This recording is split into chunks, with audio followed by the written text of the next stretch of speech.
প্রিয় বন্ধু, আজ আমি পাঠ সঞ্চয় বই থেকে জগদানন্দ রায়ের কোকিল গল্প থেকে কয়েকটি লাইন পাঠ করে শোনাচ্ছি।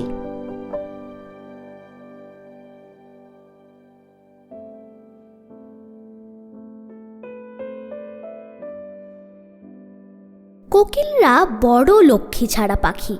ফাল্গুন চৈত্র মাসে যখন অধিকাংশ পাখি ডিম পাড়িবার জন্য ব্যস্ত হইয়া খড়কুটো কুড়াইয়া দিন কাটায়, তখন কোকিলরা কেবল গানেই মত্ত থাকে। ঘর সংসারের দিকে একটুও তাকায় না। কোকিলের বাসা তোমরা দেখিয়াছ কি?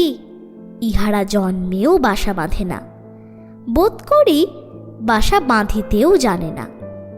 চৈত্র, বৈশাখ, জ্যৈষ্ঠ এই 3 মাসে কত পাখি কত রকমের বাসা বাঁধে, কিন্তু খড়কুটা মুখে করিয়া তোমরা কখনো কোকিলদের উড়িতে দেখিয়াছ কি? কোকিলরা লুকাইয়া কাকের বাসায় ডিম পাড়ে। তাই বাসা বাঁধা, ডিমে তা দেওয়া, ছানাদের যত্ন করা প্রভৃতি কাজ কিরকমে করিতে হয় তাহারা জানেই না। কাকেরা নিজেদের ডিম মনে করিয়া কোকিলদের ডিমে খুব যত্ন করিয়া তা দেয় এবং ডিম ফুটিলে ছানাদের যত্ন করিয়া পালন করে।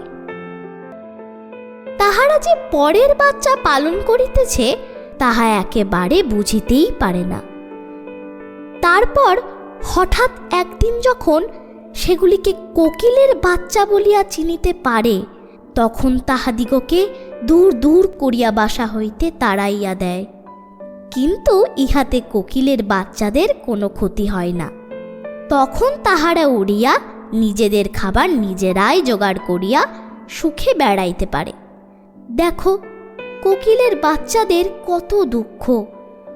জন্মে তাহারা বাপ মায়ের আদর পায় না। পরের ঘরে জন্মিয়া পরের দয়ার উপর নির্ভর করিয়া তাহাদের বড় হইতে হয়। তারপরে হঠাৎ একদিন সেই পরের ঘরও ছাড়িয়া পথে দাঁড়াইতে হয়। কাকেরা এত চালাক পাখি হইয়া এইখানে কোকিলদের কাছে হার মানে। তাই বোধ করি কাক ও কোকিলদের মধ্যে